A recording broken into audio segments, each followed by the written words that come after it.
All right, so transcription just got started. Okay, so welcome back. This is the session that we're having, second session that we're having for the class ECON 120 CRN 24542. Um, so the first thing I want to find out is, has everybody here been able to Samantha's coming back in. Welcome back, Samantha. Um, has everybody here been able to navigate to the e-classroom? Yes, no, maybe. Yes, sir. So, all right, so let's have a look at that first off. You guys seeing the screen? Does it Yes, look sir. all right? Yeah. All right, so I'm in a particular part called Yes. I'm in a particular part of it that I get access to in terms of participants, but the course itself looks like this. Starting with this welcome note that I have here for you guys that kind of outlines what the class is about, what to expect, different types of things that are going to happen. Hopefully, you've read through this. The next area here has to do with student resources. So these are textbooks that I would recommend that you download and save to your devices, or if you have um, a memory stick or something, you can put them there so that you can have them available to read offline. Um, so because you're going to be using these textbooks at least for the basic readings on it. Don't worry about the peer evaluation form. You don't need to worry about that one just yet. That only comes up only if I request that it's to be done. Then we have this document here, the course outline and course schedule. I think it's in more than one place, but they're both the same documents. Then below we have, this is, every class will be using the same meeting link. So this is where it's going to be located, but I usually share it into the WhatsApp chat just before classes start on the day. I'll always be kind of putting that back for people just in case, it's not working, that type of stuff. This is the link to the WhatsApp chat group. So once you click on this, depending on what device you're utilizing, you can join the WhatsApp chat group. Again, that's to help with communication for the semester because I find that the WhatsApp chat group allows us to communicate much faster. Um, then we have a couple of links here on citation. Now, for some people who are, this is your first semester, citation might be a bit challenging, especially if you haven't done the course Libs 130 yet.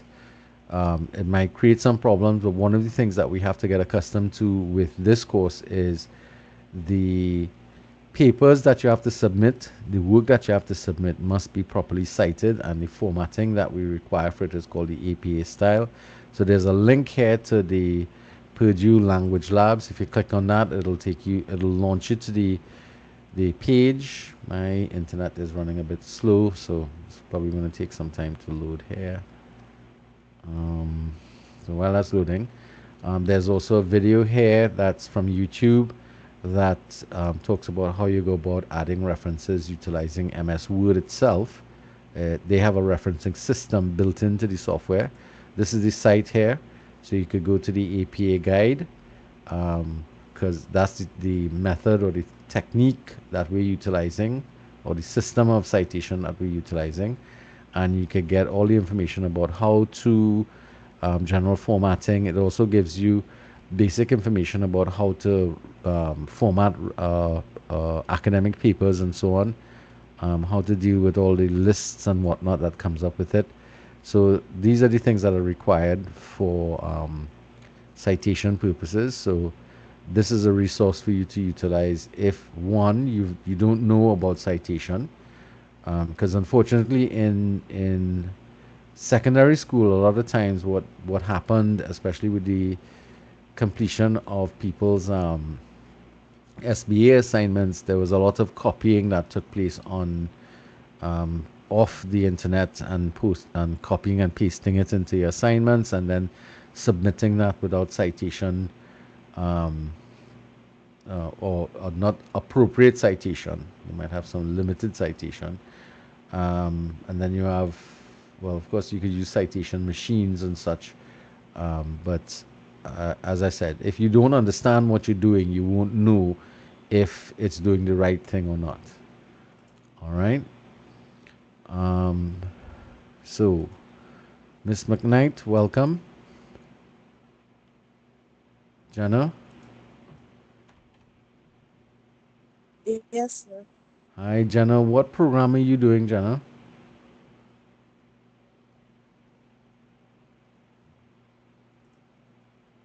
Right, which degree? Yeah, what was the name of the degree you're doing? I'm a bachelor's in accounting. Okay, how far into it are you? This is my second year.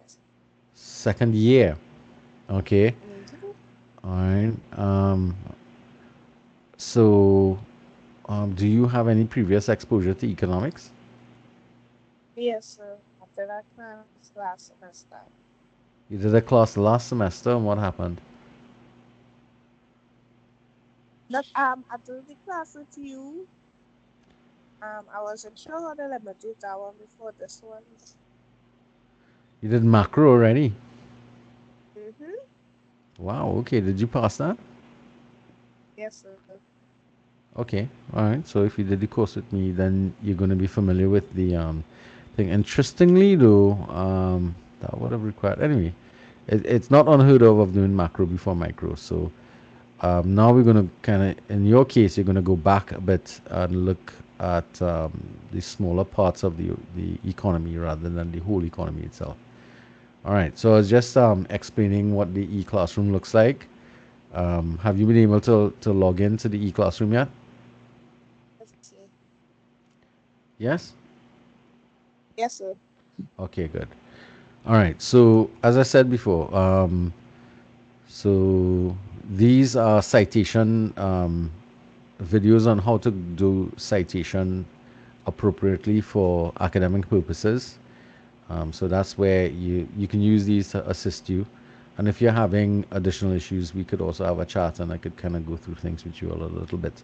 But it's something that you're going to have to get um, your mind wrapped around it, and you're going to have to reference these sites. Well, the site that I'm pointing you to, the Purdue site, this site here, to get specific information, because it's not something that I would tell you need to go and memorize, because the system changes over time. So it doesn't make sense wasting your time to learn something that is going to change. It's not something that will be evaluated, from, at least in my class, or in a test. Okay, it's a tool that you need to utilize, that you need to at times go back and see, well, how do I cite this type of source as opposed to another type of source. And I don't expect that you will learn something like that off by heart.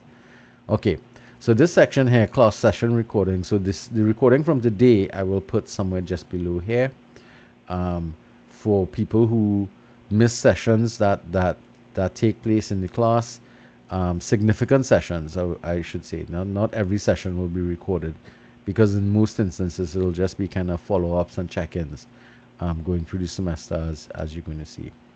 All right, so that brings us now to one of the first assignments that is set up for the course, and that is a forum discussion. And this is a discussion on some questions extracted from the individual assignment for you to kind of test the waters with, in terms of how you're going to be dealing with them and how you go about answering it. There's a due date deadline by the 23rd of February, midnight.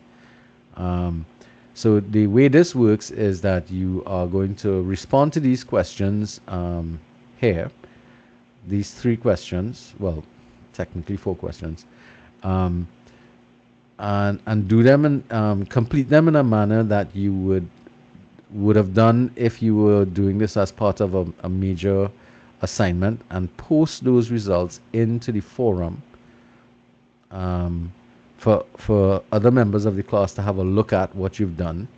And there are two parts to this. You have to, so if you click on this, you'd realize it'll take us to the online submission point where you go and you add a discussion, you upload a file, or you copy and paste. I would prefer you upload a file, um, post a forum. Um, you put the subject that you'd have to choose a subject, but this is forum discussion one, if you want to say that. Um, my best advice to you would be to work on the responses, format it, and then either copy and paste it into the dialog box here, and then post the forum. So that's the first part of it. The second part of the forum discussion is that you need to go and look at posts made by other members of the class, and I want you to critique their responses, and in a again, write a critique and respond to at least one of your other colleagues in terms of what they've done in terms of their responses to the same assignment.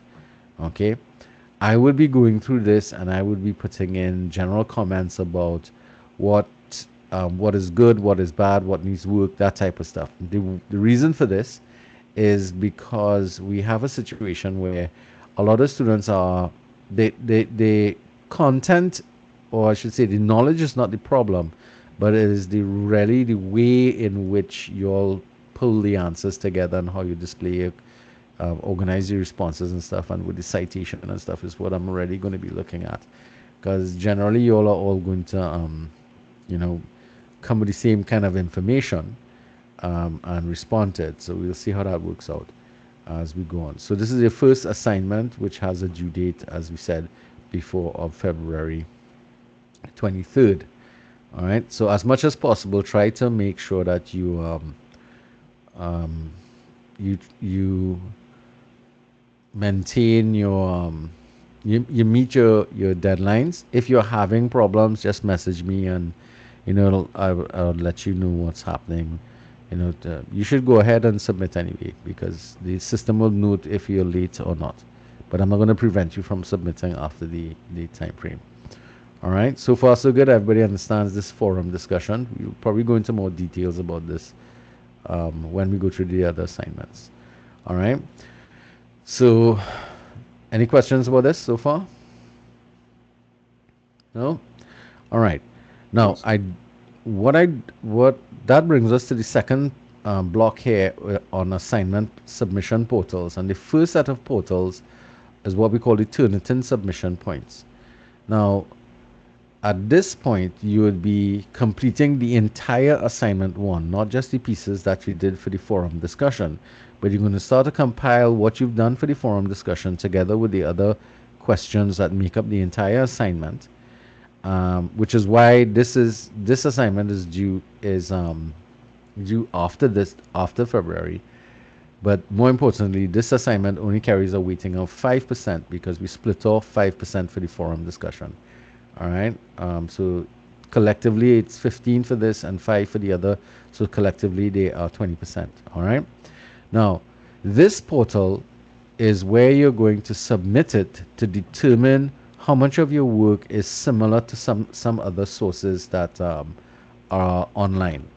So this determines something called a similarity rating, and we have a limit to what the similarity rating should look like.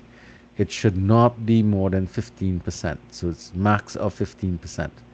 So right now, nobody's done any submissions, but as they go in, you will get a similarity report. That similarity report will be a file that you can download, which will then indicate to you where the similarities are, what percentage does it make up, and from that you would have to work at the assignment, to continue working at the assignment to get the similarity rating down. And the reason why you need to do that is because you need to, once you get it below 15% or at 15%, then you could submit it into the final draft portal. So there are two places. This is one where you're submitting your work for comparative, or what we call citation checking, and then down here is where you're going to be submitting the final draft that you end up with. Okay. Once you're doing the assignment, there's a naming protocol. I'll go through it. You'd see that all of the assignments require this type of thing. So you have assignment one, assignment two, and then the group project. Those are the key projects that you're going to be working on throughout the semester in terms of that. So you'd see the Turnitin portals for all three different deadlines, and you'd see the final draft submission points as well, with one extra one here for the group PowerPoint submission, which is something that is going to be submitted after you do your group presentations. So you'd notice there's a kind of group icon here next to it. So that means one person from the group submits, and it submits for the entire group as it's set up in a group format. All right, so any questions about this area here in terms of the submissions block? Everything looks very copacetic with that. Some feedback would be nice, guys. I can't see you, so um, I don't know if you're nodding your head or you're going scratching your head or what you're doing. Talk to me. You all okay? Sure. Yes, Questions, sir. concerns? All right, I see your comment. All right, I guess so there. All right. All right, let me try doing this a little different so I could kind of keep an eye on what's going on here. All right. Okay, so that's the assignment portals and the submission portals. So now that brings us into the units. Now, the design of the units are very similar. It starts with maybe a couple of YouTube videos that will kind of go through the content. The readings are listed from the same textbooks that you have download at the top. There's in this case there is a Unit 1 presentation or PowerPoint presentation. So it's the same PowerPoint. One is a recording of a presentation I did a couple of years ago with this same topic that you can look at, or if you prefer, you can just simply, so it's a YouTube video that's hosted on my channel, and you could go through it. I go through explanations and that kind of stuff with it in terms of the content to help with people understanding the work, or you can simply just choose to download. Again, you could download this PowerPoint presentation for you to go through offline, so you don't have to be online all the time, just in case you have limited data and whatnot. Those kind of things. Now, once you go through all the material, the videos, the readings, and the PowerPoint presentation, there's a quiz on the subject. Now, you have quizzes for each unit that you're going to do. Each quiz is made up of 10 multiple choice questions, and you'll have a couple attempts at the questions, at the quizzes. So, if I go into this, you see there's a time limit of 20 minutes. You're allowed 3 attempts at this particular quiz, and the grading method that I'm using is I'm going to take the highest grade from all of your attempts. The objective here for me is for you to get 10 out of 10. All right, to give you a couple of chances to improve. And this is basically how it works. If you go through the quiz and you don't do well, don't just go and do the quiz over one time. Go back and pay attention to what you didn't get right in the quiz, and go back and review that content and try it again. Don't just, some people have this habit of, they try it once, they didn't do well, they try it one time. And no, it doesn't make sense to do that. What you want to be doing is looking at and analyzing your responses to see what areas weren't very clear to you, so that you could review the material and then attempt it a second time. The quizzes are based primarily on the learning outcomes of this segment of the course. So if we were to preview the quiz, I'm going to just do a preview because I'm allowed to do that. I'll turn off this navigation thing here because it's going to block things. So you notice that the time is going to be measured here. This is the question here, and these are the choices you have. It's only going to allow you one question per page. So you tackle that, you check it, and then so says that the statement that increases in tax on gasoline increase the price of gasoline is an example of what? A marginal statement, normative statement, positive statement, macroeconomic statement. So technically, this is supposed to be a positive statement, I think, at least. So I click on check, and it'll tell me whether I got it right or wrong. So yes, that's correct. So then I could now move to the next question, and I can answer this. Economists study how people make money, right? Okay, so you realize that that's wrong. So now you can't go and change it. I can't go and change it now. You follow? Let's check that and see. Does it? Hmm. So it's still wrong. Yes. What would you suggest? An answer. Investments or choices. Investment or Choices. choices? Choices. Choices. All right. Let's check that and see. All right. Okay. Well, then next page we get all right. How about this one? Economic theory aims to do something about human behavior. Explain, change, criticize, predict. Predict. Let's check. Somebody did econ before. Let's try this one. Normative statements with a smiley face describe how the world is, or they describe how the world ought to be. 3, depend on people's values and cannot be tested. So, what statements are accurate? Statement 1 only, 1 and 2, 2 only, 2 or 3. What do you think? 1 and 2. 1 and 2? But do have that, do have that. Don't have. Okay. I will go with 2 and 3. 2 and 3, that's D. Let's check that. You're right. You're guessing that, right? Do you know what a normative statement is? In economics, there are 2 types of statements. One describes what is, the other describes what ought to be. These statements are, well, given the last question, we got a hint. They're either positive or normative statements, correct? Check that. That's right. There we go. Next, we have the study of economics is best described as a study of. Make a suggestion.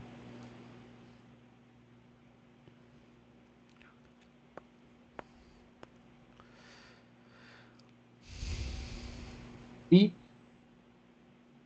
D. B as in bat. B as in bat, the choice made in producing goods and services.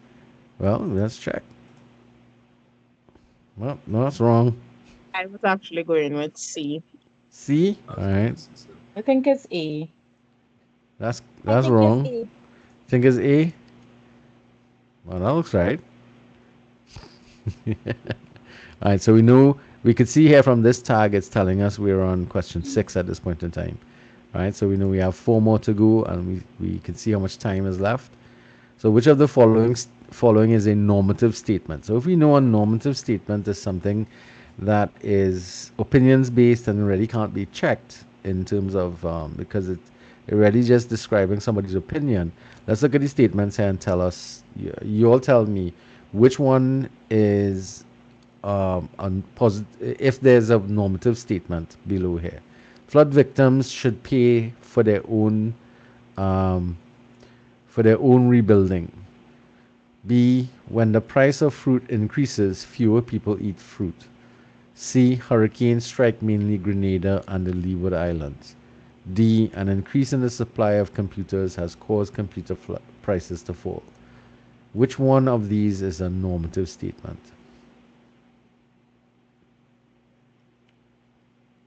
Which of these is somebody's opinion? I think it's A. A.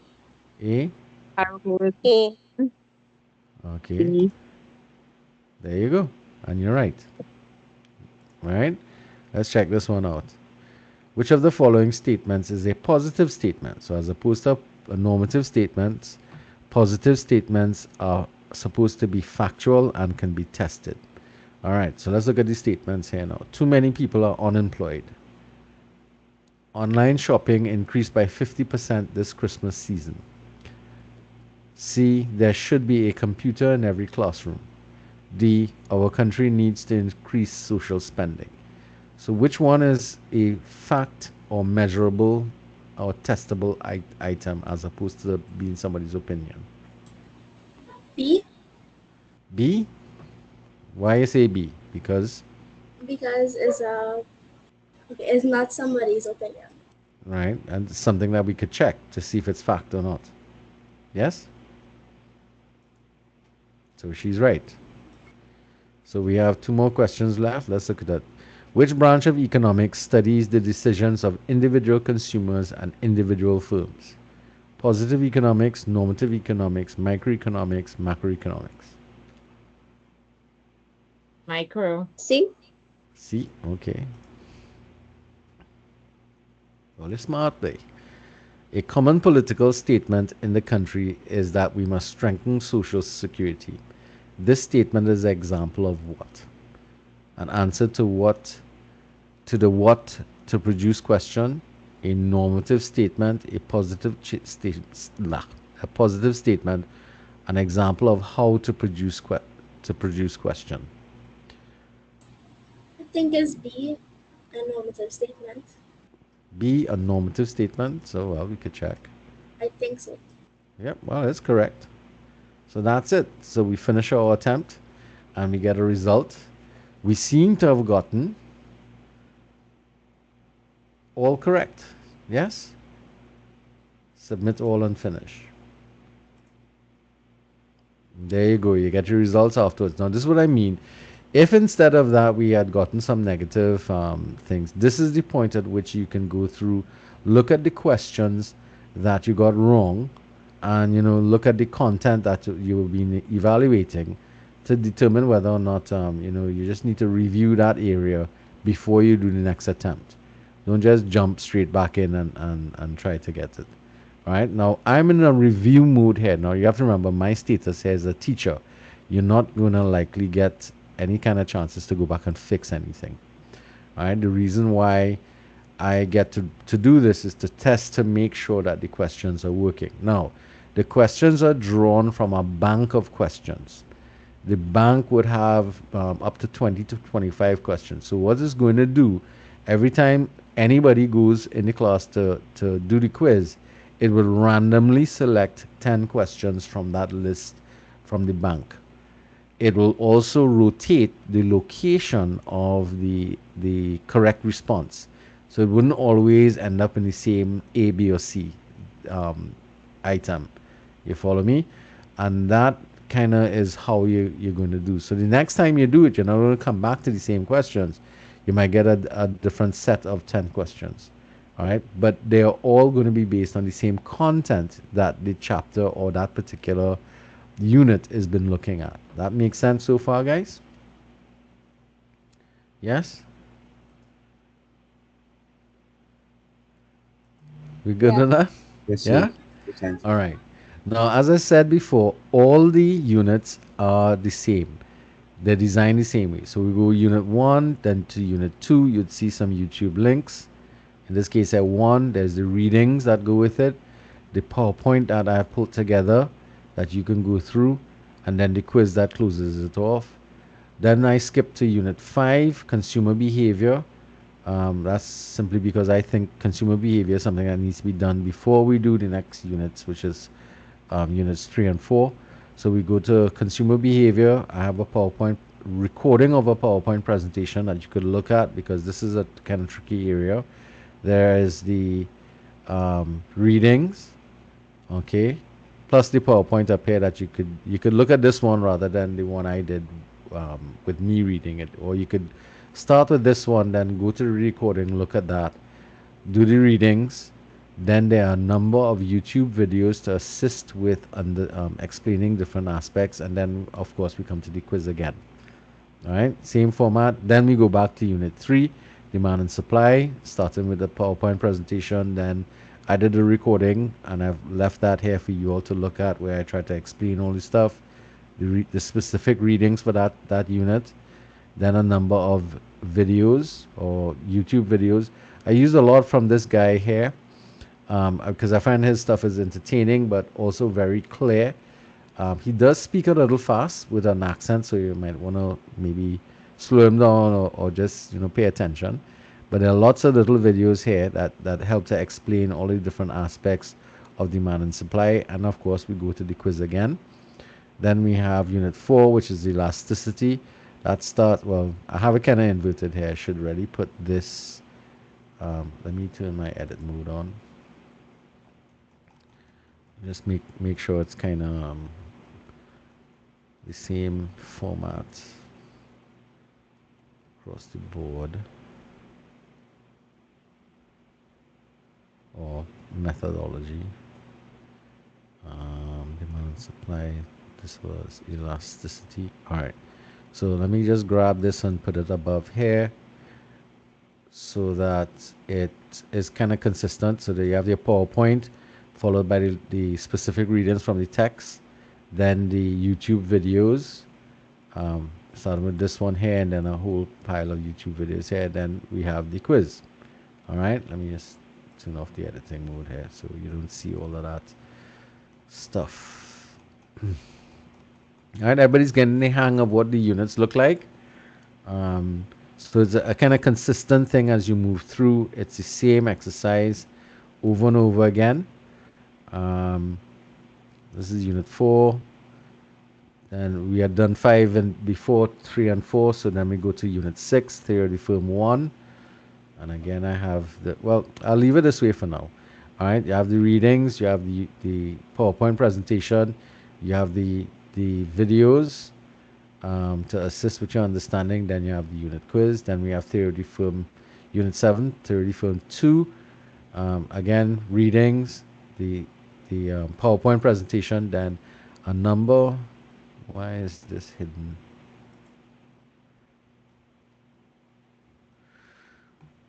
Actually, I could just use the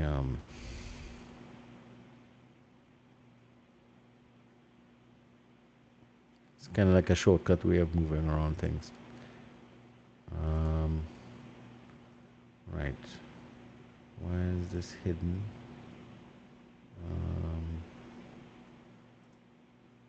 So that should now be available for you to see. And then there are a lot, because of this topic is a bit heavy, so I have lots of little videos that are available for you to look at to explain all the different concepts. And then of course follow that with the unit quiz. Okay. Then I've added an extra unit here, unit 7 part 2, where I've separated off the graphing situations that are important in theory of the firm. So we have the graphing area here as dealt with separately. Now I didn't find any YouTube videos to assist with this, so you're gonna have to work with my my presentation.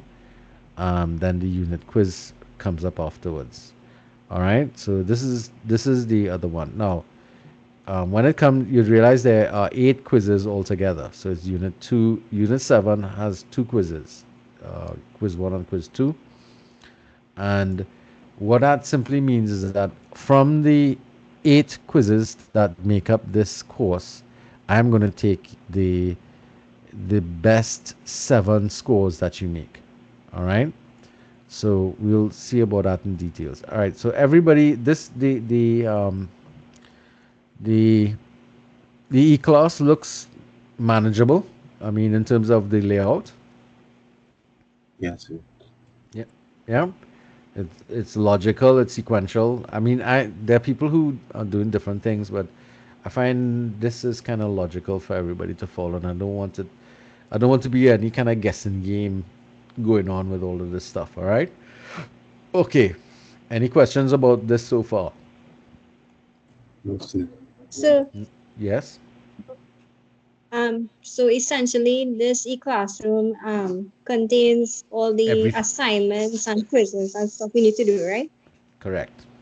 But the materials that we actually need to learn in order to do these assignments, it will be done in these live sessions, right? No, then all right. So that takes us into this unit here. This is the course outline. All right. So this is So I don't know if you all have met the concept of synchronous and asynchronous learning classes. Yes, sir, we have. Right. What does that mean, Caleb? Synchronous is learning a live class and asynchronous is learning an offline class. Right. Maybe. So for the vast majority of this class, we are asynchronous, but there are going to be some sessions online for you to um, check in with me to determine if you need any sort of additional explanation or help. But generally, you are working through the course literally kind of on your own with the tools, the materials that I have available on the e-classroom. All right. All right. So that takes us, as I said, this is the course outline. Um, all the information that we talked about there, the unit quizzes, the weightings of all the assignments, and so on. My contact information, just in case you kind of need to get in contact with me urgently, you could basically private message me during WhatsApp. Just kind of be a little respectful on Sundays and get some rest. All right. You all could go through this document in more details on your own. What I want to take us to is the course calendar, because that kind of details when we are likely to meet across the board. So today is February 1st. This is our first class. This is the first online session. This is where we're going to really what we're doing today is really getting everything prepared, hoping to explain everything to you. All right. Ms. Gomez. Krista, welcome. Hi, Krista Gomez. She made it in.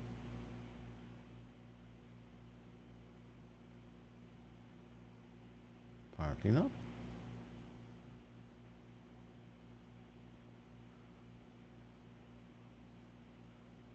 Okay, we'll see if she gets back here. All right. So you'd notice that what I'm doing here is every unit I'm suggesting a date by which you should be complete with it. All right. These YouTube links here are the same ones that are on the e-classroom page. Just in the event that you can't get to the e-classroom, I've put some of the links here for your benefit, so that in case something goes wrong with the e-classroom, you could get to the information that you need. Again, the listing of the same readings that's on the e-classroom is also there. That's why I'm saying download the textbooks, put them on offline, so that you can access the textbooks without having to deal with going on to the e-classroom all the time. All right, so there's no session planned for next week, which is February 8th, but I will connect with you all on February 15th to see if you all want to have a session. Now, I leave the selection up to the individuals in class. I don't need to be meddling with you all every week of the class. So in essence, what I do, I'll message the class on the WhatsApp chat and find out, all right, anybody, would you all like to have a full session? Because I expect that you should be working on the economic problem. That unit should be what you're tackling at that point in time.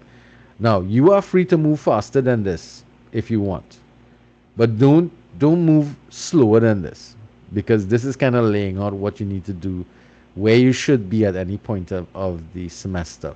Now, I know you have competing demands on your time. You have other courses, you have work, you have children, you have social life. You have general things around you that are going to call your attention faster than you are going to get called to this class. So it really is dependent upon you developing the discipline to make sure you check into your class, spend some time. I would recommend that the same time we're supposed to meet on a Saturday, you set aside that time to actually come online, do a unit, do the readings, do the quiz. So that way, you're going to set aside some time for you to do. Now, it doesn't have to be on a Saturday. If you have more time on other days of the week, you can go ahead and set your own timetables up. When I call a session, however, if you need additional help, that's the time where you could say, The whole class could say, well, nah, we okay, we working on our own kind of thing. But if you yourself want to get some additional assistance or help with whatever unit, you're free to message me and I will say, okay, let's meet on the same Saturday that everybody else says they don't need that time. Or I will call you and we'll have a one-to-one discussion about the content. So you're not on your own kind of thing. Hi, Miss Gomez. Krista. Hello.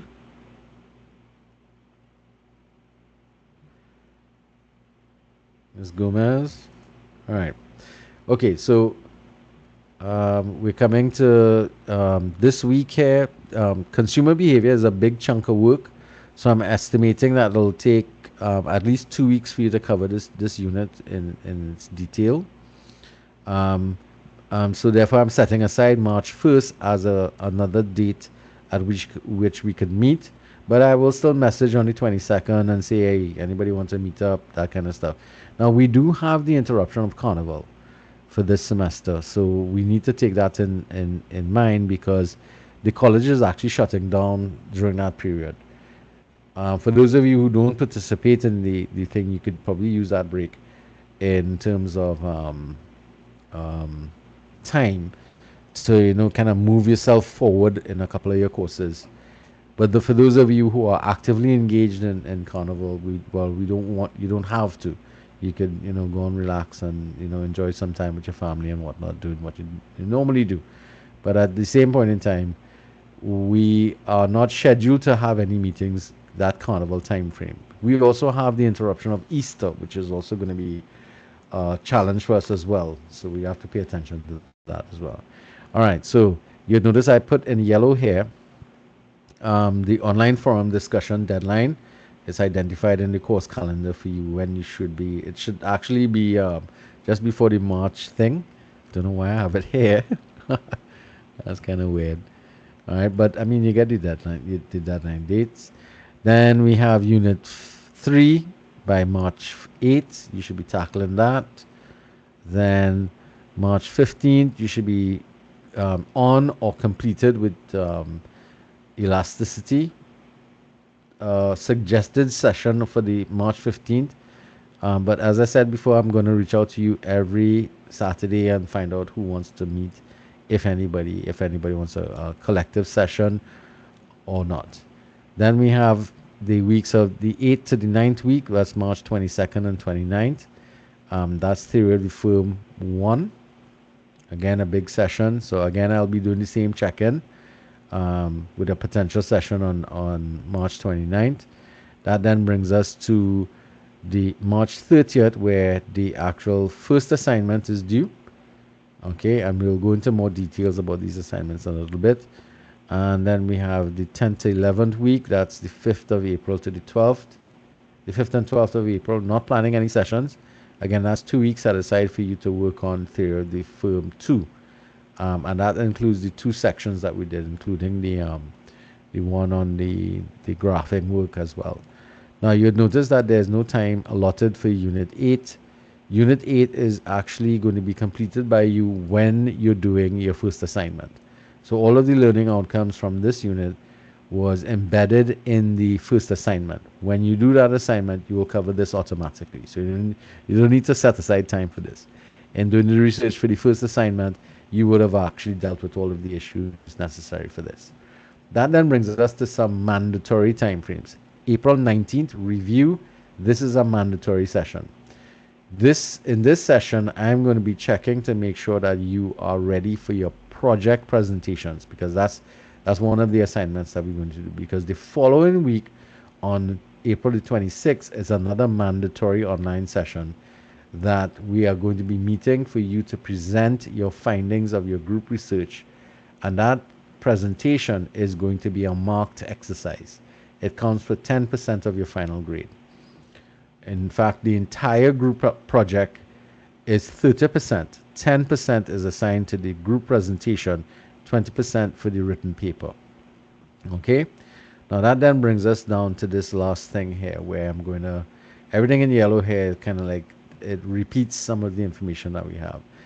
On May 4th, now let's remember something here, and I'll bring it up to you because I have a summarized list there.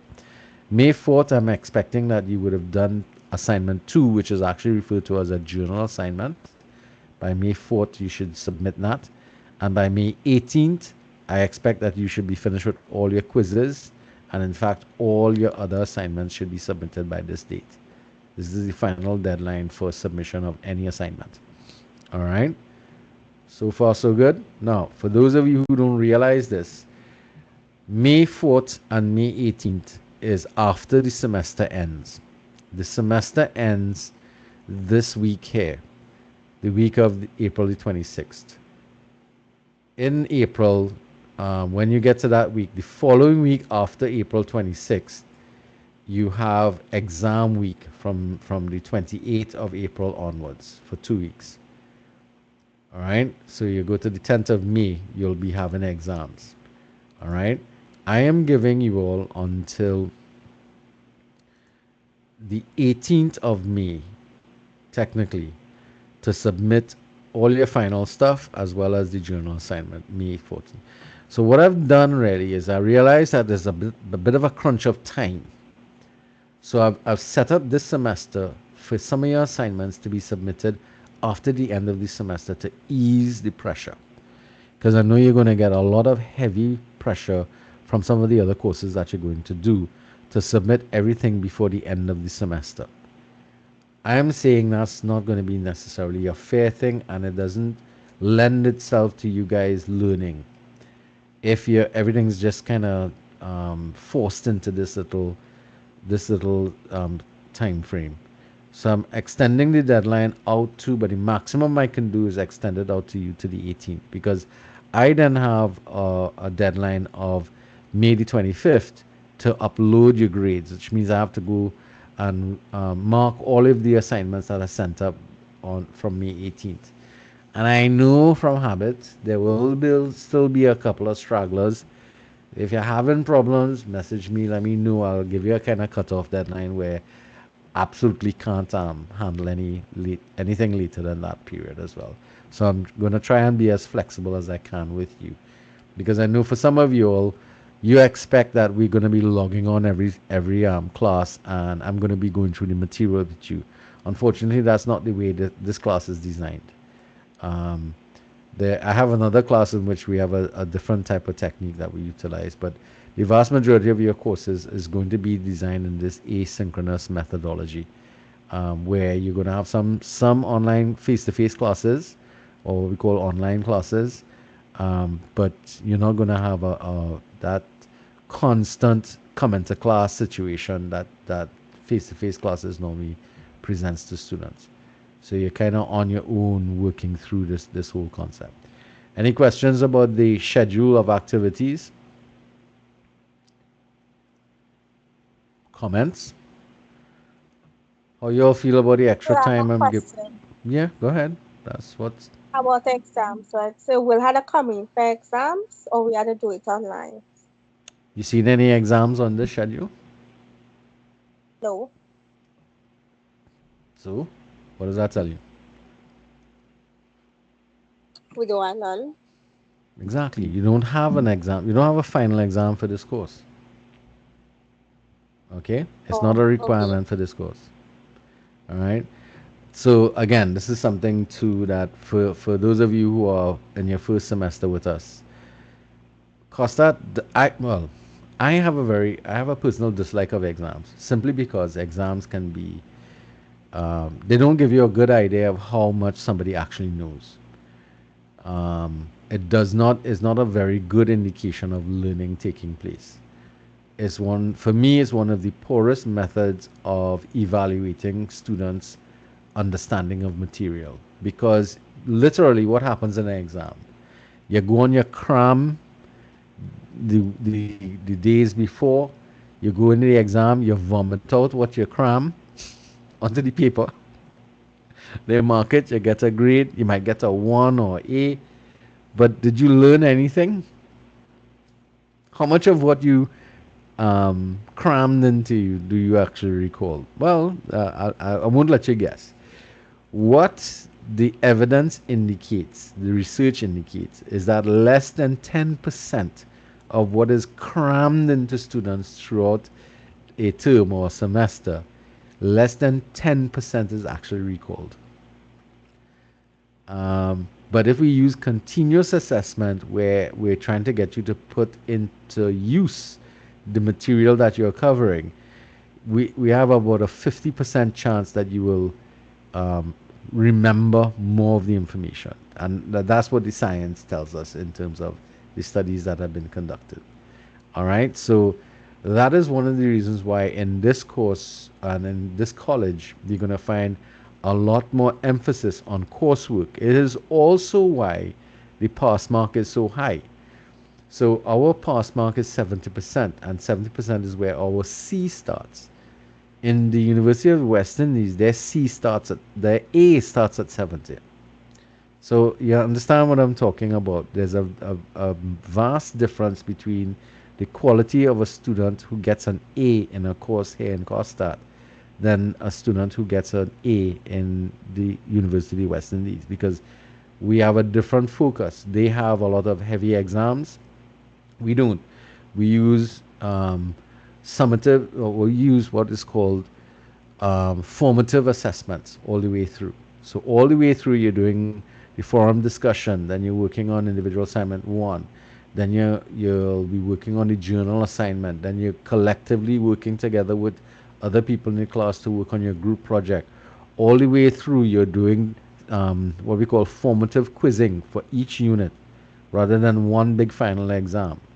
Now, some courses still require it. So those of you who are doing accounting, for example, because we have to answer to ACCA for the credit swap with them for their ACCA program, they require a final exam written face-to-face environment or online face-to-face. So you're going to find some variations according to which institutions we are signing memorandums with. Okay, so far we're following everything. Any further questions about the design and the philosophy behind what I'm doing in this class? Yes, no? No, sir. All right. Everybody's thumbs up is okay. As you start to go through the material, hopefully, you're gonna get that. All right. So this is the readings coming from the textbooks and whatnot. So don't worry about that. Let's start. This is what I'm talking about here in terms of grading. You notice our A starts at 90%, um, and our C starts at 70%. Just imagine you get 60% in an exam and you fail in this class. Right? Because as far as we're concerned, anything below 70 is a fail. Because remember, microeconomics is a prerequisite for another class, so you need to be getting C's or better. Interesting, huh? Hmm. All right. Anything below 60 is a fail in this institution. Not that we're trying to be rough. It's just because we're utilizing a different methodology. All right. So let's look at the assignments. So we talked already about the online discussion forum. And again, I just mentioned to you that it is, so students are required to answer all the questions from this forum discussion, as well as provide a critique of at least one of their colleagues' responses. Try to be concise as possible with your answers. Reference the material used in the assignment utilizing the APA format, or well, forget the Chicago style. Just use the APA. Submissions must be made into the online forum discussion. You don't have to do the Turnitin requirement, and of course it says here if you lose 1% per day per late thing. Don't worry about that. Just let me know what's happening, and I'll work with you with that. So the actual questions are these here. They come from different areas of the course: demand and supply, price ceilings and floors. So we have this one here: using graphical illustrations, explain consumer surplus. And then, despite the advantages of price ceilings and price floors, why may governments still choose to implement these two forms of pricing strategies? 5 marks for that. So obviously you're going to have to do the research. Now you don't have to go and draw the diagram yourself, although you can. It's just going to be a little bit time consuming. You can go online, look for consumer surplus graphical illustrations, but that means you'd have to properly cite the source and utilize the appropriate techniques of citing your work. Make sense? Yes? Yes. But you following that? In your response. Same thing for all the questions. So these questions are extracted from the first assignment for you to kind of practice with and get a feel for whether or not the way in which you're tackling the questions is actually right, going along the right manner or not. That making sense, guys? Yes?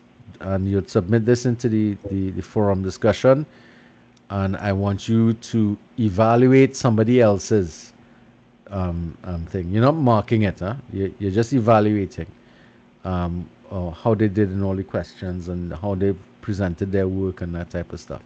So far, so good. We have a Yes, sir. rubric.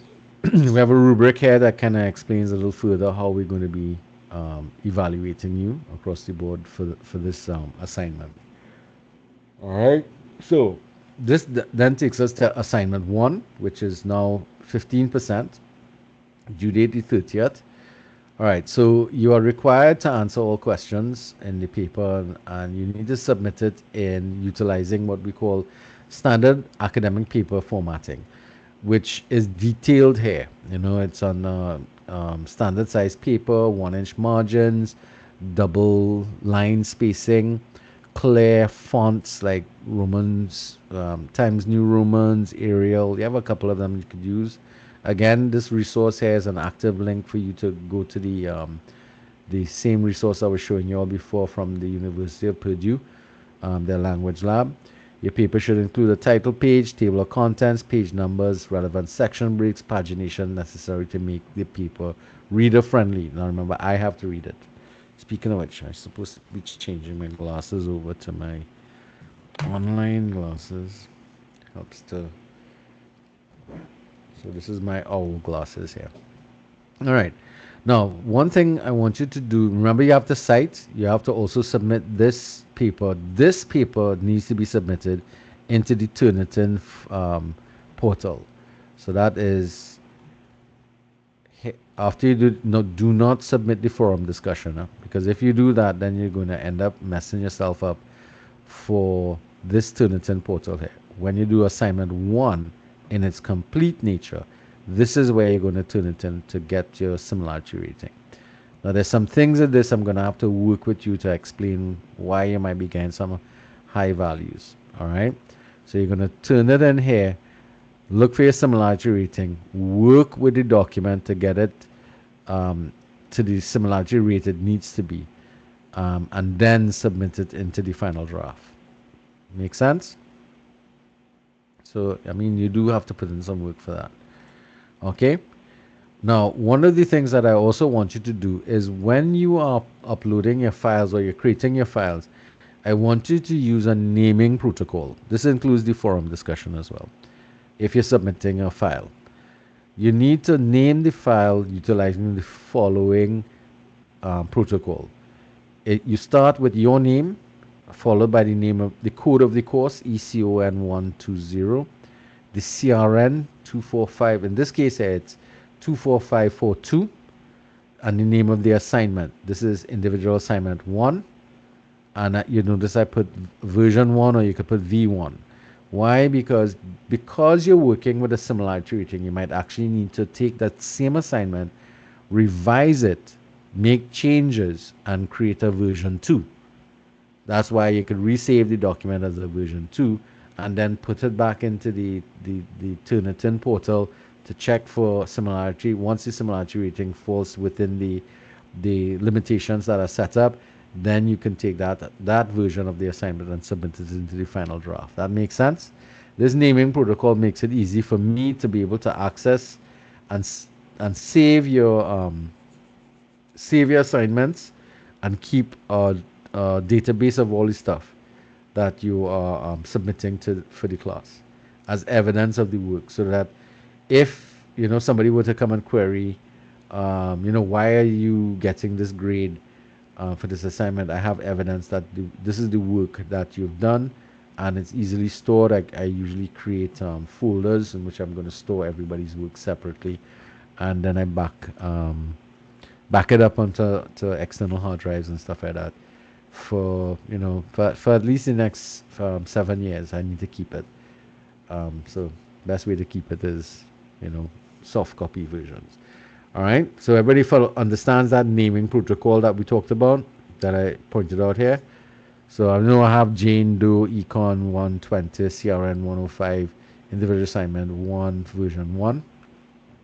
It won't be that, it'll be your name, like we'll say Christian Powder Econ 120 CRN 24542 individual assignment 1, and he might just put V1 to indicate that is version 1, or V1.5 or version 2.0, that kind of stuff. All right, that helps to make it easier to differentiate one from the next. All right, these are the questions. So remember, we had 2 questions taken out from here, from this section on demand, supply, price ceilings, and floors, put into the forum discussion. So you actually have 5 questions actually that you're going to be tackling in this area. We had 1 question taken from economies and diseconomies of scale and the shape of the long run curve. But you have actually 3 questions here to deal with, and one of them is 15 marks, so we expect a bit more writing involved with this, a little more research and stuff. Then we have the area on distribution of income, and you recognize we only took out 1 question from that and put it here. The rest of these things you're going to be tackling. Questions 1, 2, parts A, B, C, and D, and then part 3. So far, so good. Everybody seeing this? Those are the questions that make up assignment 1. Which is why you'd realize that the forum discussion is a subset of this. We extracted 1 question, in some cases 2 questions from each of those different areas, gave it to you to kind of practice with, see how you can manage things. I'll be marking that, and I'll let you know what your scores are, and I'll as soon as I can, I'll let you know. I won't put it on the forum discussion. I won't do that because I want to protect your privacy. But I will be uploading grades as soon as I can for those things, or I'll just simply let you know in a discussion with you. All right. Any questions about assignment 1? There's a rubric here as well. Layout of this is a mark scheme, and then of course there's a rubric here to show you how to go about what we're looking for in terms of what we expect for really good work as opposed to subpar work kind of stuff. Yes? Anything else? Anybody? No? Any questions so far? Okay, so let's go to assignment 2. Now, this is individual assignment 2. It's actually referred to as an article journal assignment. Due on the 4th of May. Remember, this is outside of the semester. Now, this one requires some groundwork. First off, students are required to select a recent article, and when we say recent, it means no older than 6 months, from either a local, regional, or international source, and conduct an in-depth analysis of it using the questions below to guide the analysis. To assist with selection, please submit the article for review by the lecturer for approval before you attempt the assignment. So basically what we're doing, the article that you select must contain in it one major topic covered in the course. So it could be elasticity, it could be demand, it could be supply, it could be theory of the firm, it could be economic scarcity, economic systems, all of those that are covered in this course. We're looking for an article that is written about it or can be related to that. Okay? So to assist you, you all will have to go and do some reading. And if you locate an article, you send it to me. I will review it and let you know whether or not this article could be used. Now, the best way to do that is email me the link or WhatsApp me the link. I will look at it and I'll give you a response immediately about whether or not it's an article that you can utilize. Now remember, the article cannot be older than 6 months. All right, can't be 6 months old, because what happens with concepts in economics, or in economics, is that time nullifies the impact of, or changes things to the extent that it's not relevant anymore. So we want looking for some relevant stuff. Again, the same guidelines for how to do the work, citation, naming protocol, the same similarity test score that you have to go through before you do your final draft. You need to, follow the same rules or same procedures that you would have done in the thing. Now the questions are here, starting with question 1, which is what is the article about. That's basically a summary of the article. Then you have to identify the economic concept from the article that you're going to address, and define these concepts, explain how these concepts have been addressed in the article. So you'd see the question there is really starting to get you to pull the article apart and really identify or hone in on the economic concept that you're looking at from that article, and in your evaluation and analysis of the article. And then you have to look at positive and negative impacts of that particular concept, or what was happening in the article. So let's say you get an article about price increases of chicken, for example, or fish, because we have Easter coming up, so you have general thing that they start reporting on increasing prices of particular goods. What you're going to find is what's the positive, what's the negative from the perspective of an individual. What is the positive and negatives from perspective of a household? What are the positives and negatives for the whole country? And then, do you think government should intervene? Now, not everything the government has to intervene. In fact, sometimes it's best the government stay out, right? But we're saying, if we want government to intervene, why would you want them to do it? And of course you'd have to support your answer, and you'd have to describe one likely outcome if the government intervenes. Now, we're not asking you to identify the intervention strategy, but really, should they intervene, and what would be the likely outcome if governments intervene. Then in question 7, describe 3 measures you think you would recommend to the government to implement to deal with this particular thing that you've found in your article. Remember, I have to approve the article before you move into that. So you'd see again, content 50%, layout and presentation 10, language usage 10, citation 10. All right. Then you have a rubric here that's going to give you an idea of what we're looking at in terms of what is good work as opposed to what is not such good work. We cool? We're understanding what's happening here. So it means that you all have to do some. So in other words, what we try to do is bring the real world into the classroom, in the sense that we want you to find the economic concepts that you're going to cover in this class in microeconomics in the world around us on a regular basis. That makes sense?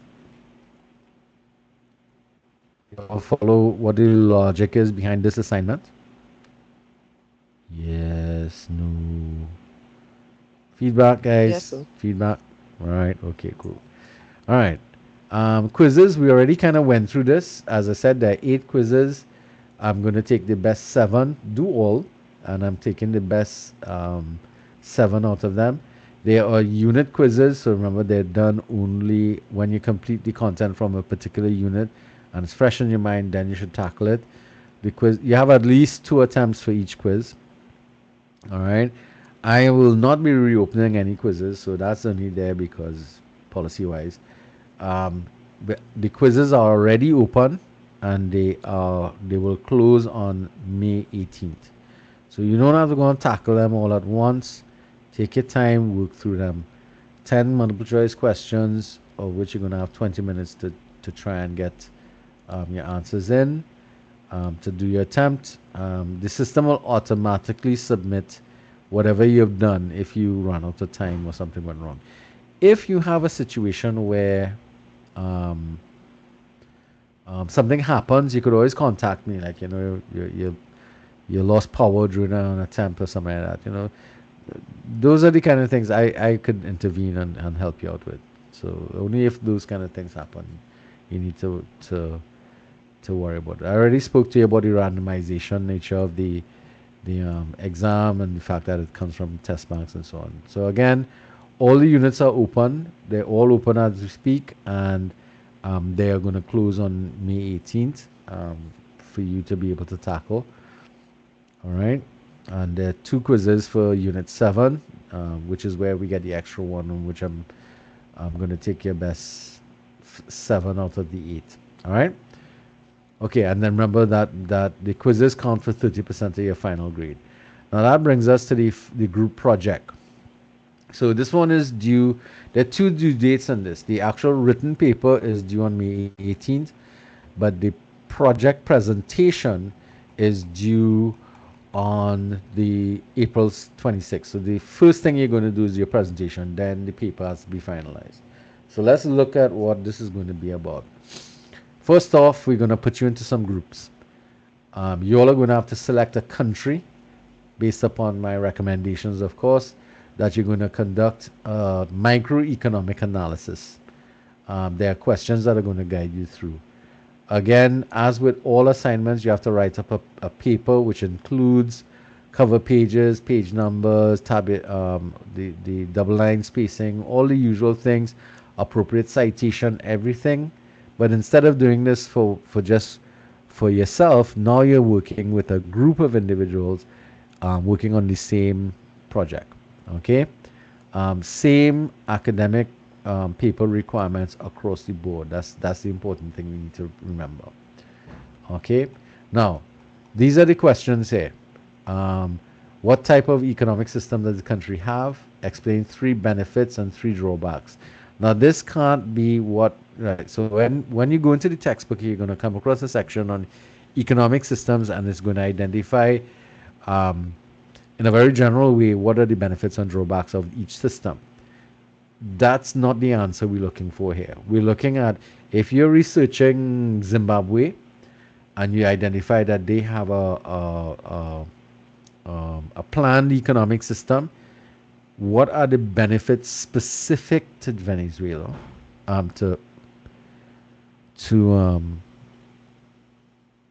specific to Zimbabwe. I mean, yeah, I'm distracted because I'm hearing some banging outside there. And what are specific disadvantages or drawbacks to Zimbabwe? It cannot be, it can be based from what you get from the text, but you have to find examples of the specific issues or benefits and drawbacks that are identified in Zimbabwe.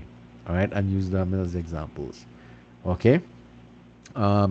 Then you want to discuss how the economic system allocates countries' resources, providing 2 examples of demand decision making and 2 examples of supply decisions for firms. So again, these are specific to the country, and that's why you're going to be conducting that type of research. Then we have what is the dominant types of firms that exist in the economy, providing 2 examples of each. Now, the best way to tackle this question is to actually look at splitting up the economy into different segments. So if you ever look at a country, you'd realize, like if you look at Trinidad, for example, we have oil and gas sector, we have a manufacturing sector, we have an agricultural sector, we have the fishing sector. Well, fishing and marine life fall kind of together with agriculture. We have a tourism sector, especially in Tobago. There's that. So what you can look at is, by looking at the biggest contributors to the development of the country in terms of their GDP. If you look at the largest sectors, what you want to look at are what is the nature of the types of firms that run in those areas. So you might find for example, in agricultural areas, you might find the most dominant type of market structure there. Sorry, not market structure, but dominant type of firm is sole traders. All right. Whereas when you go to the finance area or the oil and gas sector, what you would find it's that their international multinational corporations would be the thing, or large scale publicly traded companies. That's what we're talking about in terms of dominant types of things. So you might find that if you do it, approach it from that sense, you'll get some very specific examples of the different segments. Now you don't have to do all the segments, but choose the main ones if you follow what I'm talking about. Similarly, question 4 is related to question 3 in the same thing. The same way you split up the economy that you're going to look at from the country, you'd also have to evaluate the market structure that is dominant in those different sectors.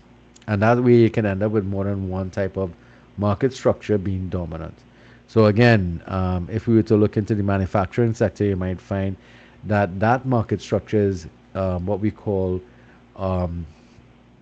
not perfectly competitive, but have monopolistic competition, whereas a different area might be monopolies and another area might be oligopolies. So that's what you need to work out, and you have to provide the specific examples of the firms and the operations from the country that's going on. All right. Now, question 5 also is this will be related to the question 4 in the sense that you would now have to describe the market structures that you've identified in 4 are the market structures you have to explain how output prices and profitability are determined. That is related to the theory of the firm 2, where we're looking at the graphical work of output prices and profits. All right, providing specific examples, of course, from the country itself. So here you're going to have to blend what you understand in terms of how prices, output, and profit is determined in each of the different markets to the specific examples of you've identified in terms of the market structures in the country that you're choosing to evaluate. So again, you're going to have to be looking at that. Providing 2 impacts on the consumers and 2 impacts, examples of 2 impacts on producers. So you'd have to look at the impact that it has on, well, whether or not it is a consumer market or a producer's market, or what we call generally a buyer's market or seller's market kind of situation there. Who does it benefit more? Question 6 is sort of a kind of outside of the main thing, but here we're looking at you examining the COVID pandemic and its impact that the country faced, looking for 2 positive and 2 negative impacts that the pandemic had on the country in terms of either households or firms or combination. You could kind of split this up. You want 2 positive, 2 negatives, so you could, mess it up, spread it out a little bit. Now, as with any project, you need to start off by doing an introduction. And in that introduction, you should really try and get an overview of the country that you're evaluating, which will include things like its demographics, such as its size, location, culture, language, population, type of government system that's running it, who are the current leaders, interesting things about the country, like places or facts about the country that will be interesting for us to learn about. So in essence, what you're doing is you're going to do this evaluation. You're going to present all of your answers to the questions during your presentation. And in essence, what you should be doing is teaching the rest of us about the country that you've chosen to evaluate. That makes sense? Now, this one set of research has 2 evaluation points. One, the write-up that you're going to submit. And again, you go to the e-classroom, you'd realize you have to submit it into the group project portal here to get the similarity rating below 15%. And then once you submit it here into the written element, that part is submitted for across all the groups. And then the second part has to do with the I have the rubrics here to show you what we're doing. The second part of it has to do with your presentation. So you're going to conduct, you and your friends or your group members are going to present between 20 to 25 minutes a presentation of your findings from your research. And the marking for that is 60% for the content that you present, 25% for your presentation skills, 15% for appropriate citation during the presentation. All right. All members are required to contribute and should attempt to make the presentation informative and enjoyable to viewers. The members should present their findings for each question or section of the project. The use of images, videos, graphics are encouraged as long as they are properly cited using the relevant APA methodology. See the marking rubric below. All right, so that's this here. This marking rubric here showing you where how I'm marking and how I'm assigning the marks. Now, generally, what I do is right after your presentations, I will meet with each group independently and give them feedback on what was done correctly, what needs work, etc. And it will impact on the written project. So let's say, for example, you made a mistake during your presentation. I see a big error in terms of maybe a question that wasn't appropriately responded to, or some error in the methodology that you utilize in doing the assessment and analysis.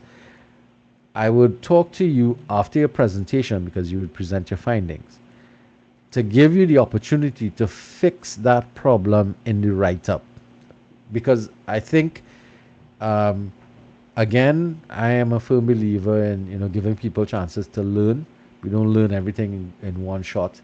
So the idea would be, I don't want you to be marked down twice for the same error that you made. So if the error was made and picked up during your presentation, remember the presentation is only 10% of your final grade.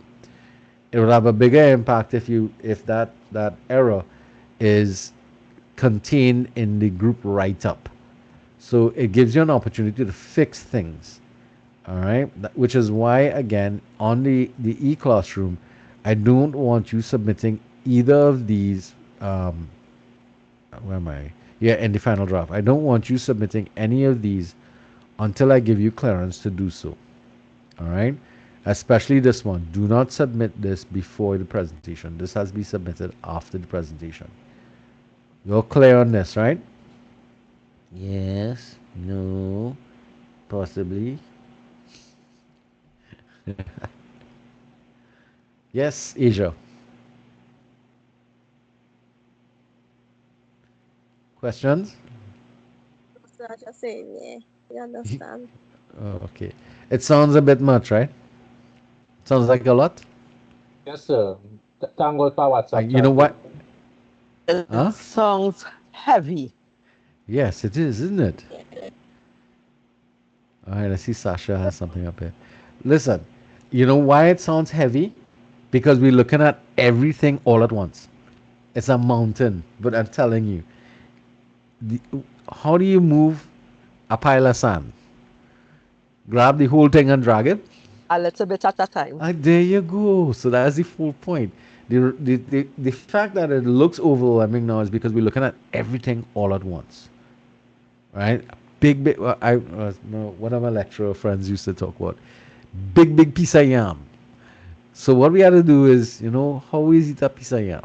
We chop it up, fry it with some, saltfish, and we dry it down a little bit to get smaller, and then we chow down on it. You don't stuff the whole piece of yam in your mouth, you get dead, right? All right. So what we're looking at here is big dashing and thing. But what we want to do is we really want to approach this systematically, working piece by piece. But you have multiple fronts. You have obviously you have these individual assignments that you have to work on, as well as you have this group project to work on. Now, I want you to pay attention to the dates and deadlines of these things. All right. And I'll come back to the peer evaluation thing, because I don't want to use peer evaluation as a hugely negative thing. So I want to point you back to the schedule that I've suggested for it's just jumping around here is going to be problematic. All right, let me go to the the schedule here. You see this here? This is what I'm talking. What? Oh, that's crap. Um, right. See this here?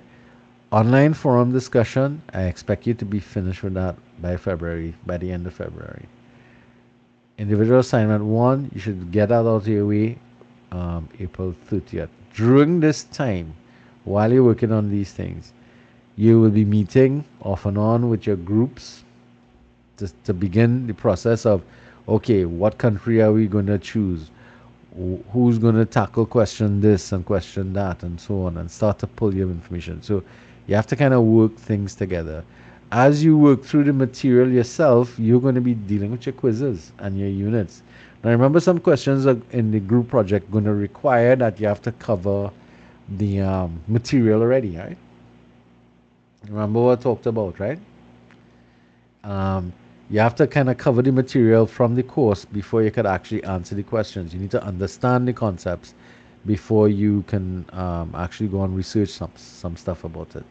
So you can't rush it. It's all one thing building on the next kind of thing. So that's why I've put a couple of your assignments outside of the semester to give you all some more time to fix and make sure you get things done. So the focus will be the forum, the individual assignment, and your group work.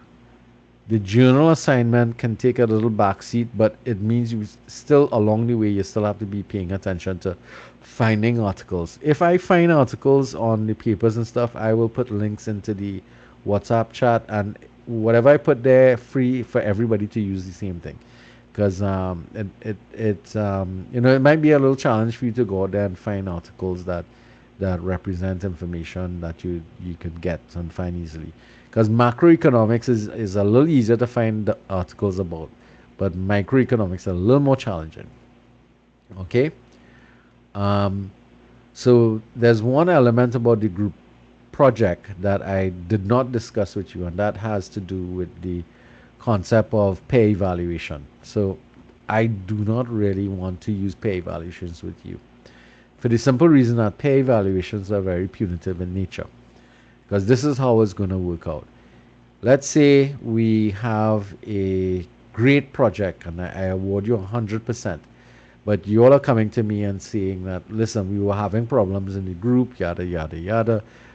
These people weren't working well. And then I would have to say, okay, well, I need all the members to complete the peer evaluation form for all the other members, sending their individual scores confidentially to me. And that's this document here. So you're going to put all the other members. So if you're in a group of 5, you'll evaluate the 4 other people out of these 25 questions, scoring them 0 to 4. So at the end of the day, when you finish and I add up everybody's score sheets, and you end up with 80%. Now your project earned 100%, but the peer evaluation means that on average people felt that you should only get 80% of the score. You understand? So you go from an A to a B in one shot. Worse yet, if you get a score of 70 or less, it means that you're going to fail this project. Now, what that means is that if you fail the group project, is a highly likely that you're going to fail the entire course. All right, because remember the weighting of the group project is 30%. The only other thing that is 30% weighted is the quizzes. All right, that has as much equal weighting as the group project. I don't like using peer evaluation for this reason, because of how damaging it is to individuals. What I prefer is that if we are having any issues, if you are having issues with the groups that you end up in, then you need to contact me and I need to help you work on trying to organize that. All right? If it's a student who's not responding or who's not turning up to meetings and stuff like that, I will reach out to them on your behalf. I'll give you their emails to reach out to them to find out what's going on. I will. You could constantly message me and say, okay, this is what's happening. I want to work on it so that before we even do the presentation, we know what we're dealing with. And we don't want that you come to do a presentation, then you're now telling me that we were having problems. I don't want that. That is counterproductive. Make sense so far, guys? Yes? Yes. So the best thing is let's get our groups working well together, and that way we can organize across the board. All right. So as it is right now, we have 27 people in class. Now, registration is still open until Sunday, from what if I remember carefully. Let me check that and make sure. When does the ad drop period finish? 9th of February. So we still have a little ways to go. So people can still be added to the class. So although we have 27 people in class, let me take us to that section.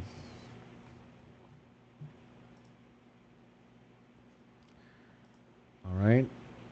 So at this point in time, what I'd like to do is I would like to place us in groups. Now, Justin only joined the class last night, so I don't know if he got the information, but if there's anything, we could always reach out to him. So far, everybody else seems to have, Miss Bain also joined late this week. So she hasn't. Miss Bain, is she here? Okay, no, she's been falling on and off the class. All right. So I want to, as you can see here right now, we have no groupings. But what I want to do is to put you in groups, but I want to give you the opportunity to choose your group. Whoops. How did I do that? To kind of put yourselves in groups. So there's a system here in which we can go into group mode.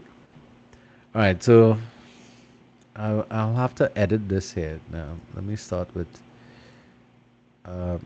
this is remnants from what was left before.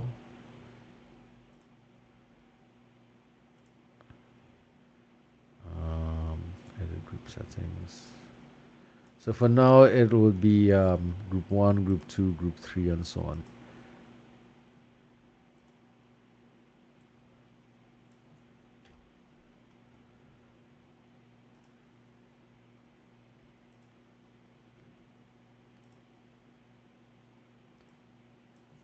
I think this was 4.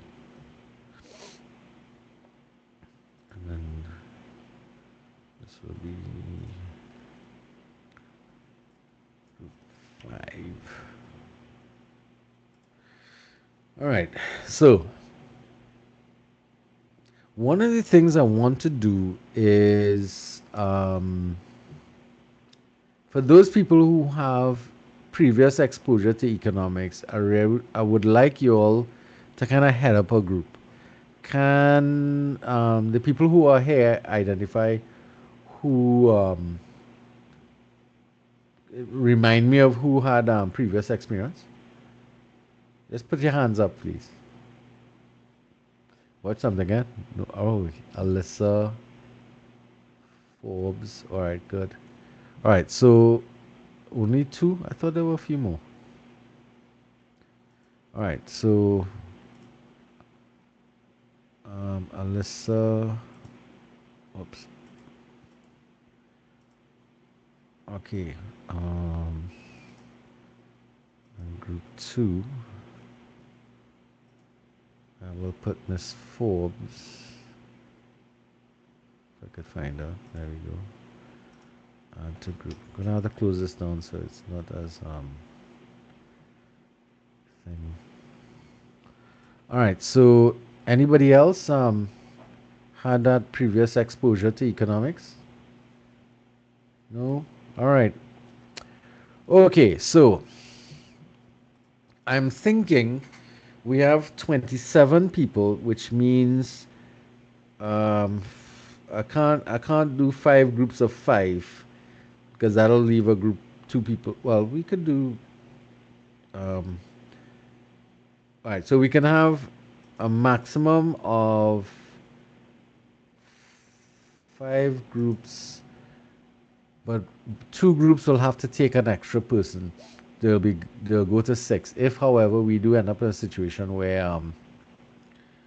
where more people enroll to the class and we end up in 30, we'll have to form another group. All right, 27. So we'll have 5 groups. 5 groups across the board, and 2 of the groups will end up with 6 members. All right, so who would like to join Alyssa Amar Singh? Joel Put, Gonzalez. no, put up your hand. Put up your hand.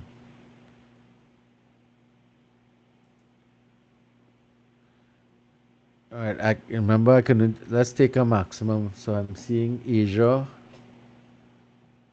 Sasha Jai Singh, Jai Karan. Sorry. I have to take the first set. Karishma Biharilal, Joel Gonzalez. Sorry. 1, 2, 3. Right. So for now, I'm going to leave it at 5. So that 5 already assigned. Asia, Alyssa, Karishma, Joel, and Sasha. All right, back to groups. Let's go to group 2. So who wants to join Miss Forbes? Miss Biharilal, you were already assigned. If you were already assigned, put your hand down, please. So Gonzalez, guys, give me 1 second.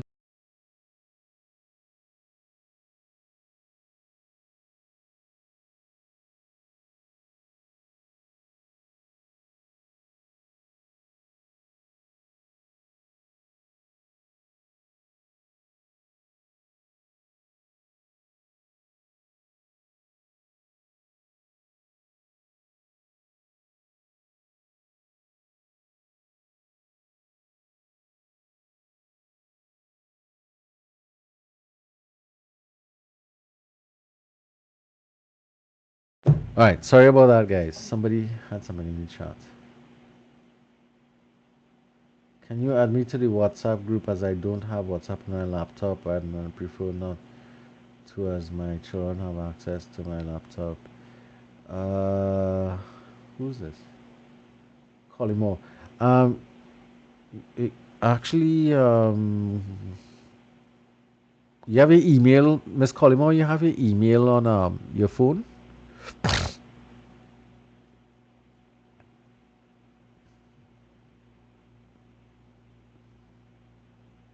Miss Collymore.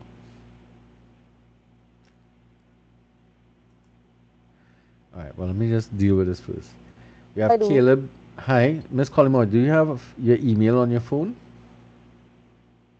Yes, I do. I sent it in an email message to you, the link. Okay, thank you. So you could add it from there. All right. So Thank you very Charles, much. no problem. Gomez, Gillespie, Gillespie. Gillespie is Lizzie. All right, there she is, right there. 1, 2, 3, 4. I can only take one more warden for now, at least. Okay, so now we have a totally clear group. All right, so if you've already been assigned, so people already assigned would be Aberdeen, Amar Singh, Biharilal, Gonzalez, and Jaikaran, and Charles, Forbes, Gomez, Giuseppe, and Warden. Let's go to group 3.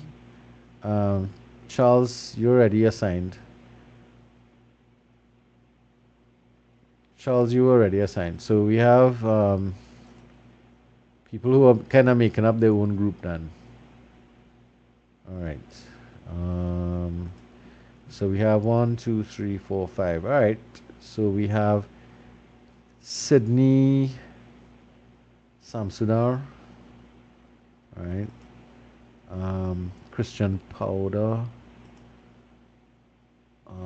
Eden Ishmael. Eden. Ryan. Why did I know Ryan was gonna come here? Ryan and Bartley. 1, 2, 3, 4, 5. All right, just to be, I'll put column on with you all. This will be one of the groups with 6 in it. Okay. Now, right. Right, 6 members there. Okay, back to groups. Group 4. All right, if you've already assigned, organize your stories there. All right. Miss Bartley, you're already in a group, I think. Who's not in a group yet? All right, so Jermaine Edwards is not in a group. 1. Yulin Joseph. 2. Jenna McKnight. 3. Miss Orally. That's 1, 2, 3, 4. Samantha Singh is not in a group yet. All right, so let me add these. 1, 2, 3, 4, 5. Back to groups. Go to group 5. And add and remove Samantha Balkisoon. Justin. Mage. Mitra. Regan Thomas. Thomas Walker. 1, 2, 3, 4, 5. I think that's it. Back to groups. I think we are. Let's see overview. All right, Kwanzaa is not in a group yet, so I need to assign her to 1. Right, so she would make the group. All right, let me go back to groups.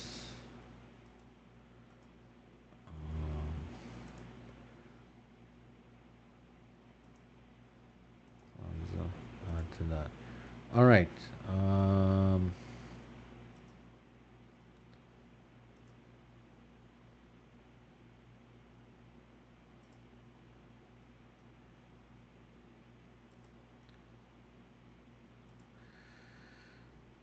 All right. So these are the groups. So okay, so let me just somebody's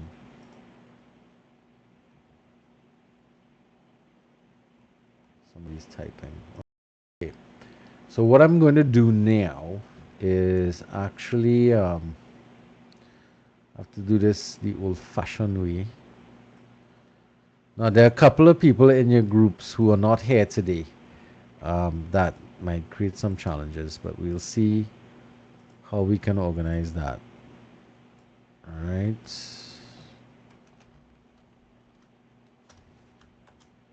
What is that? 1, 2, 3, 4, 5, 5, I think.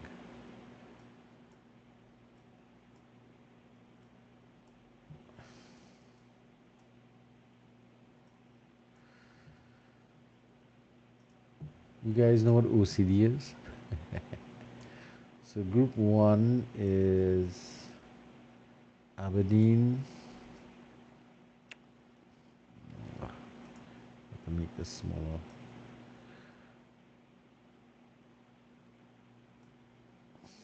All right, so group 1 is Aberdeen, Amar Singh, Bihari, Lal, Gomez, Gonzalez, Jaikaran. All right.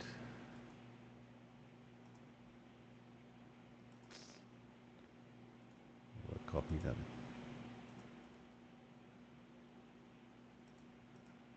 All right.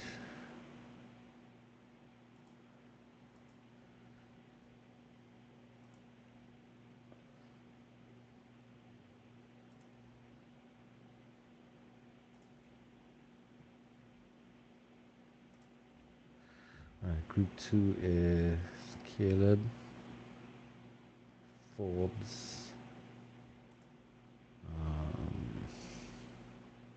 Giuseppe, 2,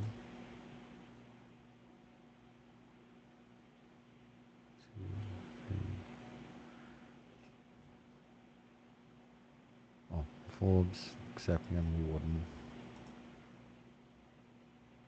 2, 3, 4. Missing somebody.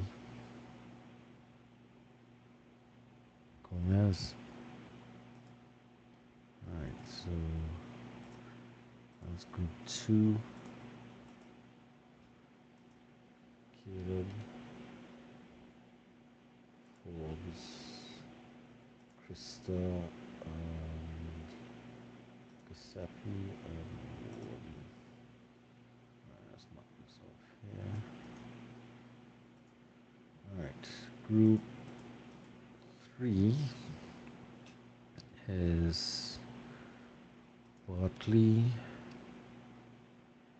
Assessor, Colimo, Ishmael, Powder, and Sundar. Alright, that's a group of 6. So that is Bartley, Assessor, Colimo, Ishmael, Powder, Samson. Okay. Group 4 is Edwards, Hewlin, Joseph, McKnight, Maya, and Samantha.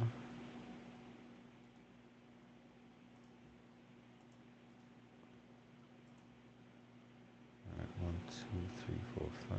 Good.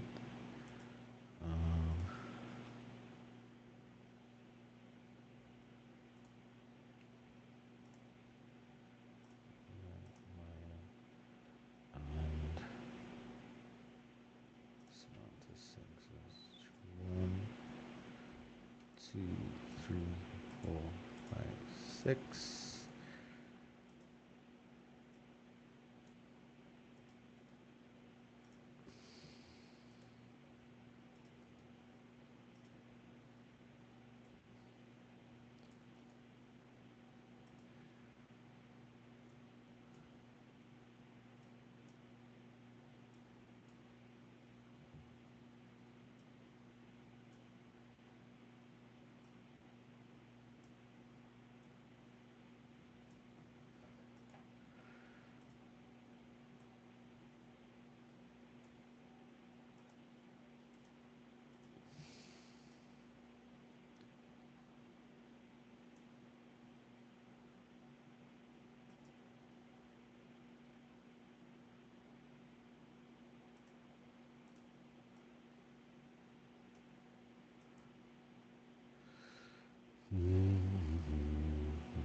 Okay, so this is what I'm going to do. I'm going to put this table into the WhatsApp chat group so that you all will be able to get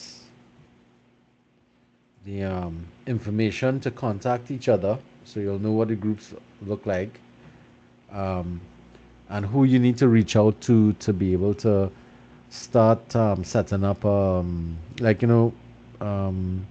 WhatsApp chat groups for yourselves, because this is what I need from you all. Our next scheduled class time is, let me just save this. Our next scheduled class time is not in groups, all right, just me. All right, let me come back to the course. So if I go to participants, everybody's been assigned to a group except myself, obviously. All right. So you should also see it on your profile too when you go into the thing. I'm not certain in this thing, and I think I'm allowing messaging between them, but I prefer you set up your own messaging across the board for that. Um, this is what I want from you guys by the next time I meet. I want you all to come to a decision. Well, actually, we should start some of it now. Um,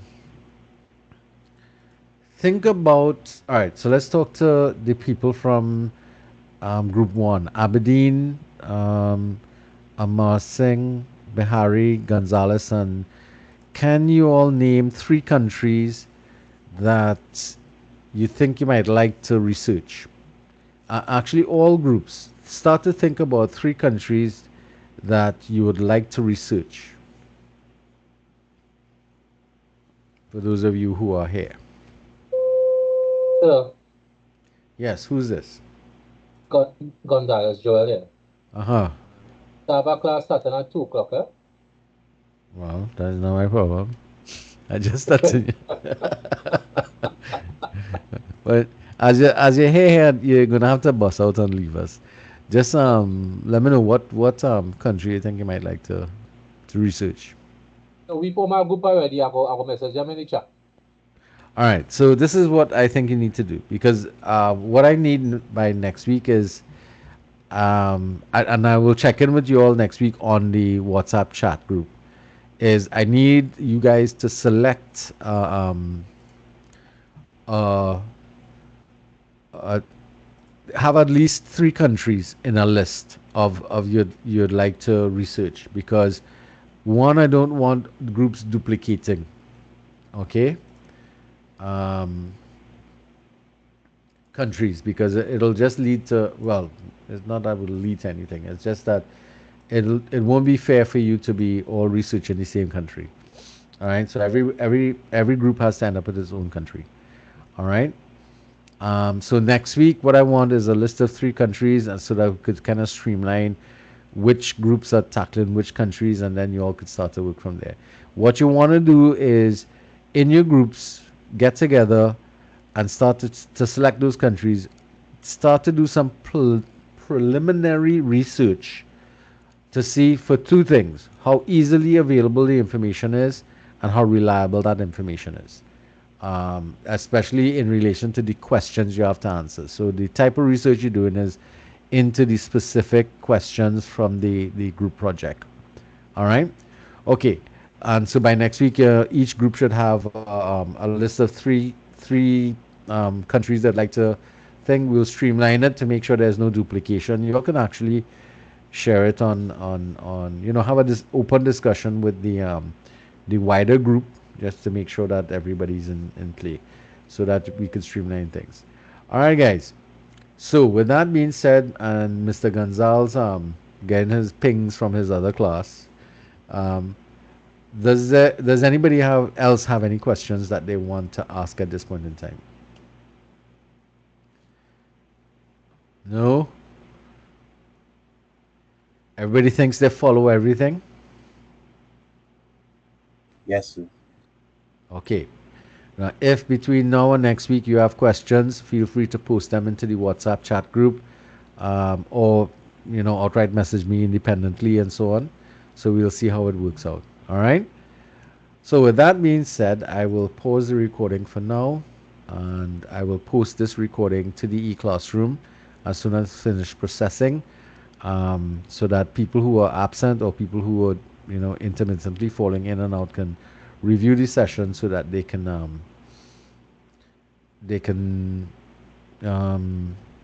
deal with catch up on what they missed. All right. Let's see if that happens.